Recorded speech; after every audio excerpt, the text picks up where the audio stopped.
വേഷം എന്ന ചിത്രത്തിലെ ഗാനവുമായാണ് മെറിൽ എന്ന ടോപ്പ് സിംഗർ വേദിയിലെത്തിയത്.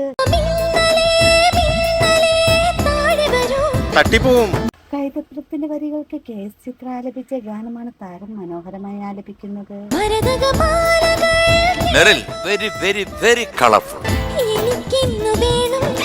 സുജാത എന്ന ചിത്രത്തിലെ ഗാനവുമായാണ് ക്ഷേത്രക്കുട്ടി എന്ന ടോപ്പ് സിംഗർ വേദിയിലെത്തിയത്.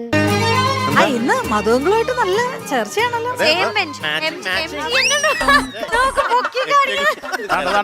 മങ്കൊമ്പ് ഗോപാലകൃഷ്ണന്റെ വരികൾക്ക് ആശാ ഭോസ്ലെ ആലപിച്ച ഗാനമാണ് താരം ടോപ്പ് സിംഗർ വേദിയിൽ ആലപിക്കുന്നത്.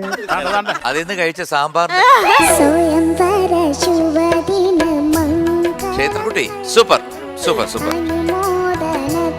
സംഗതിയൊക്കെ ഞങ്ങള് കുറെ രസിച്ചു. അച്ചാണി എന്ന ചിത്രത്തിലെ ഗാനവുമായാണ് പാർത്ഥിവിക്കുട്ടി എന്ന ടോപ്പ് സിംഗർ വേദിയിലെത്തിയത്. വളരെ നന്നായിട്ട് പാടി കേട്ടോ.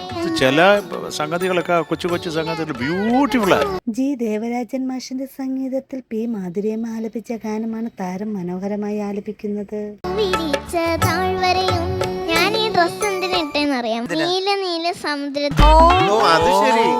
താരത്തിന്റെ ആലപനത്തിന് ശേഷം നല്ല രസനിമിഷങ്ങൾ വേദിയിൽ അരങ്ങേറുന്നുണ്ട്. നീല നീല കടലല്ലേ മീനൂട്ടി, അവിടെ ബീച്ചിന് പകരം ബീച്ച്. താരങ്ങളുടെ ആലാപനവും സന്തോഷ നിമിഷങ്ങളും കാണാൻ മറക്കരുത്.